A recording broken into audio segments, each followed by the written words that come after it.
Today's headlines: Philippines slugs another Omicron variant. DILG pushes Drug Council bill. COMELEC eyes stricter gun ban. Keep safe, no booms. Metro mayors prop Odette recovery efforts. Urban farming in LGU pushed. Benguet Farmers cry foul over Korean strawberries. Myanmar junta court postpones Suu Kyi verdict. Good morning, I'm Roy Pelovelio and you're watching Tribune News on Q. Today is December 21, 2021.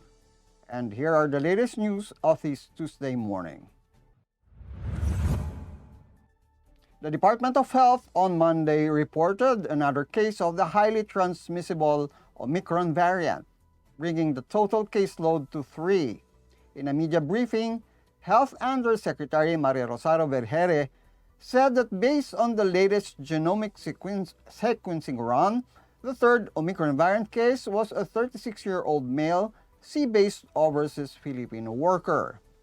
Vergere said the returning overseas Filipino arrived in the Mactan Cebu International Airport via Qatar Airways flight number QR924 on 28 November. She noted that the third Omicron variant case had a travel history in Egypt and was not vaccinated. Vergere said the new Omicron variant case finished his 5 days of quarantine and isolation before he was able to travel back home. The returning overseas was able to return home in Cavite on 17 December where he underwent home quarantine. The official said it is already determining the possible close contacts of the third case among co-passengers and verifying the test results of the passengers aboard flight QR924. Last week, the Philippines reported its first 2 cases of the Omicron variant. The 2 cases, including their 8 close contacts, have already tested negative to COVID-19. The Department of the Interior and Local Government, or DILG, is keen on pushing the Anti-Drug Abuse Council, or ADAC, to become a law through a legislative measure. The bill, known as the ADAC bill, has already got approval from the House of Representatives and is now in the Senate. The DILG Undersecretary for External and Legislative Affairs and Outcome Officer for Anti-Illegal Drugs, Rico Judge Echeverri, said the bill will mandate all local government units to create and make their ADAC functional. According to Echeverri, they want this program to be institutionalized so that the next administration will benefit from this good practice and the country will benefit from it. Meantime, all of Bataan's 1 city and 11 towns were recipients of the ADAC award due to their outstanding performance audit for the last 2 years. During the awarding, ADAC of LG, which obtained a score of 100 during the 2019 and 2020 ADAC performance audits, were feted, which include the provinces of Bataan, the towns of Abukay, Bagak, Dinalupihan, Hermosa, Morong, Orani, Orion, Pilar, and Samal. The ADAC of Arayat, Masantol, and San Simon in Pampanga also received a perfect score. An official of the Commission on Elections, or COMELEC, on Monday said that the poll body has no plans of expanding the list of those who will be exempted from the gun ban. In a virtual press briefing, COMELEC spokesperson James Jimenez said that the COMELEC Committee on the Ban on Firearms and Security Concerns might be stricter on granting gun ban exemptions. Jimenez said that there is no plan to expand the coverage on the grant of exemptions. If anything, they might be stricter. This comes after Presidential Task Force on Media Security Executive Director Undersecretary Joel C. Egco requested the Department of the Interior and local government to designate a media security focal person at the provincial and city levels through the Philippine National Police. The National Press Club of the Philippines supported the move of the Presidential Task Force on Media Security. Tribune News on Q will be back after these reminders. Boto mo to Halalan 2022, the Daily Tribune special coverage.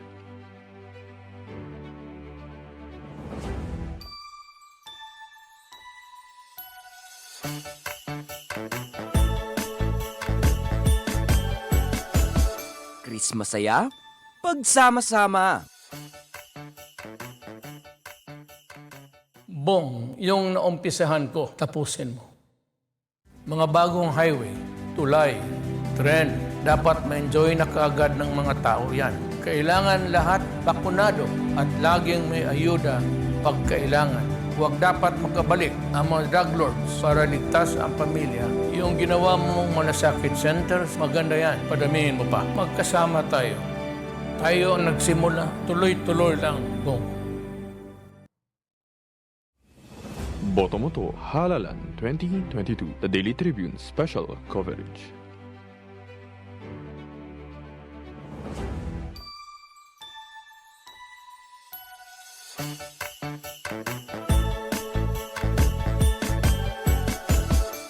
Masaya, pagsama-sama.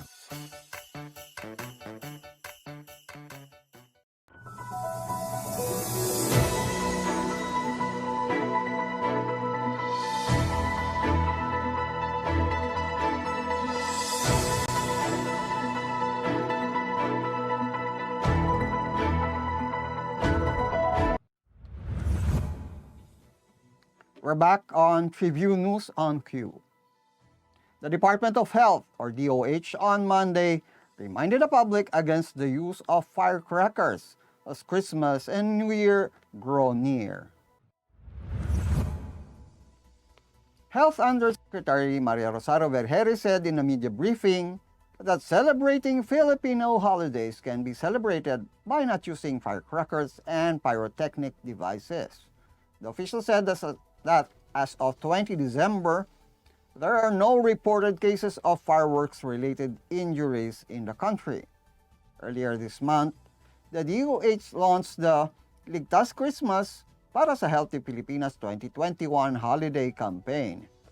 Part of the campaign focuses on reminding the public to choose healthier options during feasts and other similar activities. Vergeire urged the public to choose alternative means of making noise in welcoming the new year. She also recommended the public to just watch firework displays organized by local government units instead of using firecrackers themselves.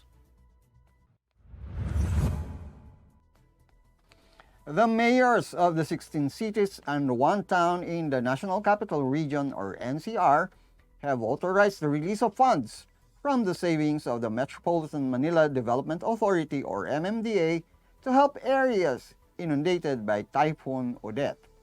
The MMDA will release 100 million pesos to local government units grappling with the devastations brought about by Odette through a resolution issued by the Metro Manila Council composed of the mayors. Metro Manila Council is the policy-setting body covering the 17 local government units in the NCR, while the MMDA is its implementing arm. According to MMDA Chairperson Benhar Abalos Jr., they're going to prioritize local government units stricken by Tropical Cyclone Wind Signal Number 4. The MMDA chief said the affected LGUs are in the best position to decide how the funds can help their constituents. The aid was patterned by the Metro mayors from their We Vaxxes One COVID-19 inoculation program to hasten the administration of vaccines within NCR to achieve population protection. Meanwhile, the MMDA has deployed personnel to assist in disaster response operations. A team composed of 62 personnel from the agency's Public Safety Division, Road Emergency Group, Metro Parkways Clearing Group, and Flood Control and Sewerage Management Office was sent to Bohol on Sunday. Abala said he approved the request of acting Sorsogon Governor Manuel Fortes Jr. to preposition the MMDA's team in the province in anticipation of Typhoon Odette's landfall. Other MMDA teams from the agency also deployed in Panay region to help in search and rescue operations in areas badly hit by the typhoon. Former Agrarian Reform Secretary and senatorial aspirant Jan Castricciones is encouraging all local government units nationwide to promote urban farming in their locality to ensure food sufficiency amid the pandemic. Castricciones said in his speech facing ceremony at the Municipal Hall on Monday morning that they will be focusing on urban farming. During his stint at the Department of Agrarian Reform, Castricciones initiated the agency's Buhay sa Gulay program that aims to help poor communities in urban areas put fresh and healthy vegetables on their tables. Tribune News on Q will be back. Stay with us. Boto Moto Halalan 2022, the Daily Tribune special coverage.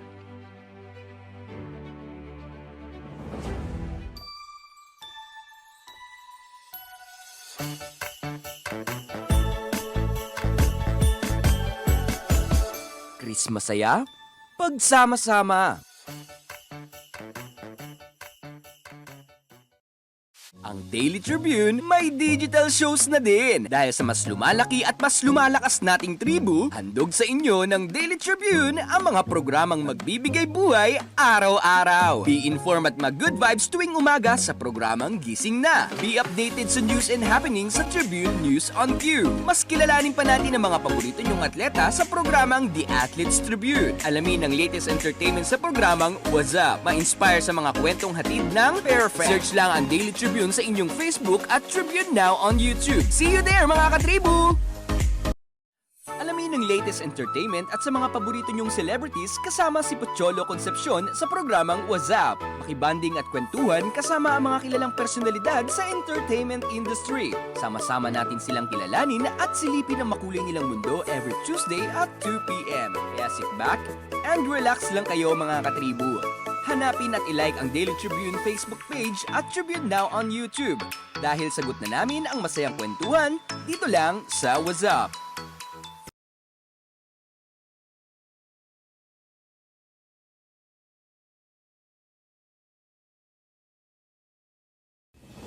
Boto Moto Halalan 2022, the Daily Tribune special coverage.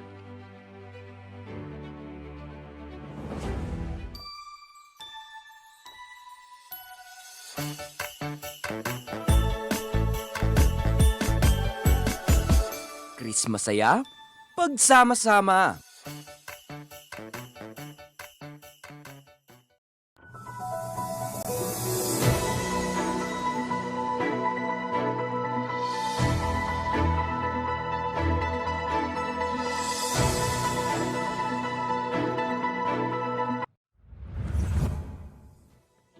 You're still watching Tribune News on Q.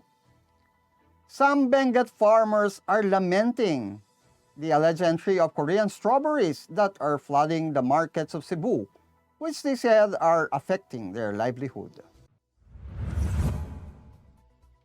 According to Benguet Farmers Marketing Cooperative Manager Agot Balanoy, the Bureau of Plant and Industry should explain why Korean strawberries are flooding markets in Cebu. She stressed that it was contrary to what the agency was claiming before in a Senate hearing, that the Korean strawberries are for the Korean community in the country. Balanoy also disclosed that the Korean strawberries are also being sold at the high-end markets or malls.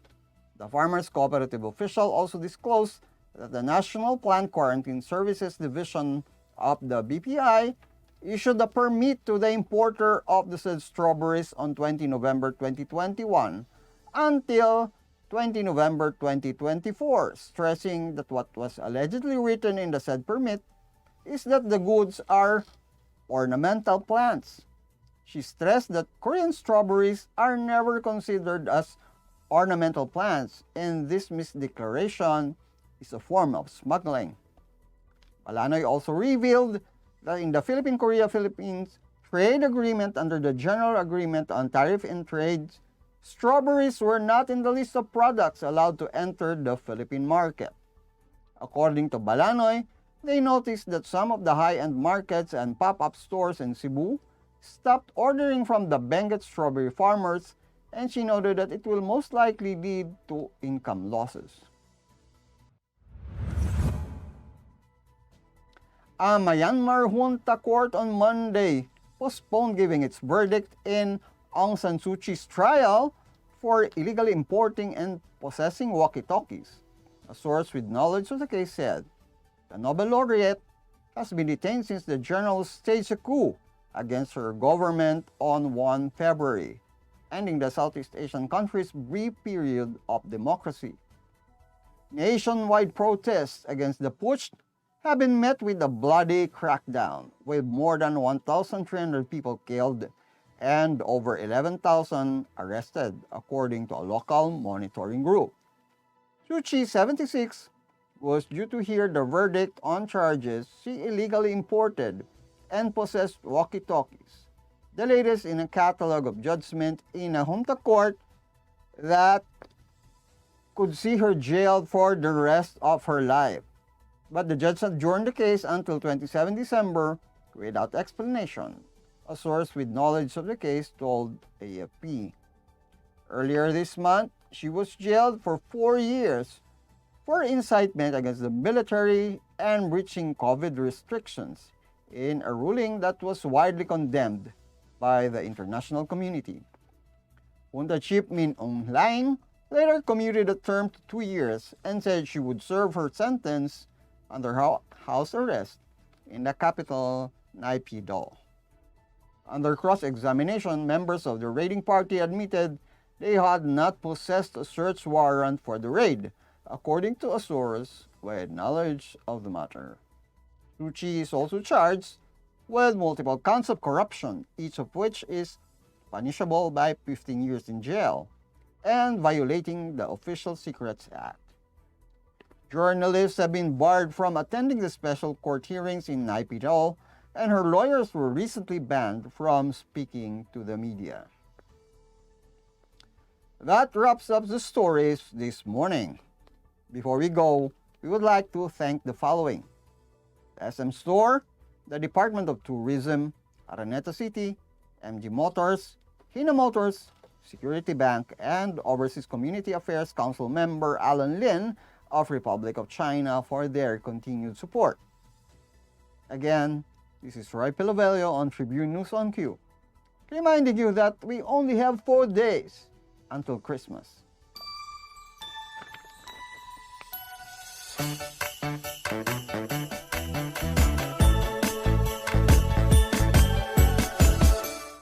Stay safe, stay healthy, and stay at home.